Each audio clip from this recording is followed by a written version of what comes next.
नाना पटोले एमसीएची निवडणूक लढवणार असल्याचं कळतंय आणि आज दुपारी 2 वाजता नाना पटोले त्यासाठी फॉर्म भरणार आहेत। नाना पटोले त्यामुळे आता एमसीएच्या मैदानामध्ये सुद्धा दिसणार आहेत। महत्त्वाची बातमी आहे, एमसीए साठी आता निवडणूक होणार आहे। यामध्ये एक जागा रिक्त झालेली आहे आणि त्यामुळे नाना पटोले आता या ठिकाणी चाचपणी करणार आहेत। आज दुपारी नाना पटोले यासाठी फॉर्म भरणार आहेत। विशाल सवने आमचे प्रतिनिधी आपल्या बरोबर आहेत, आणखी तपशील त्यांच्याकडून जाणून घेऊया। विशाल, नाना पटोले आता एमसीएच्या मैदानामध्ये दिसणार आहेत, ही निवडणूक लढवणार असल्याचं कळतंय, काय नेमकी या संदर्भातले डिटेल्स? नक्कीच नाना पटोले ही आता प्रसारमाध्यमांशी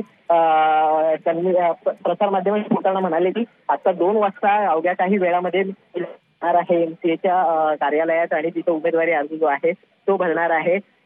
दिवसांपूर्वीच एमसीएचे अध्यक्ष आहेत काळे त्यांचं निधन झालं होतं आणि त्यावरती जागेची रिक्त झालेली आहे।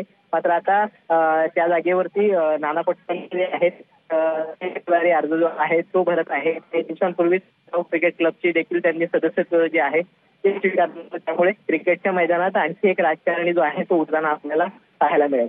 ठीक, विशाल, धन्यवाद दिलेल्या माहितीसाठी। विशाल सवने आमचे प्रतिनिधी आपल्या बरोबर होते। तेव्हा मुंबई क्रिकेट असोसिएशनचे अध्यक्ष अमोल काळे यांचं नुकतंच हृदयविकाराच्या झटक्यानं निधन झालं होतं आणि हीच ती अध्यक्षपदाची जागा आता रिक्त आहे आणि त्यासाठी 23 जुलैला निवडणूक होणार आहे आणि यामध्ये आता राजकारणातलं आणखी एक नाव, आणखी एक चेहरा दिसणार आहे, तो म्हणजे नाना पटोले। नाना पटोले एमसीएची निवडणूक लढवणार आहेत आणि आज दुपारी 2 वाजता ते फॉर्म भरणार आहेत।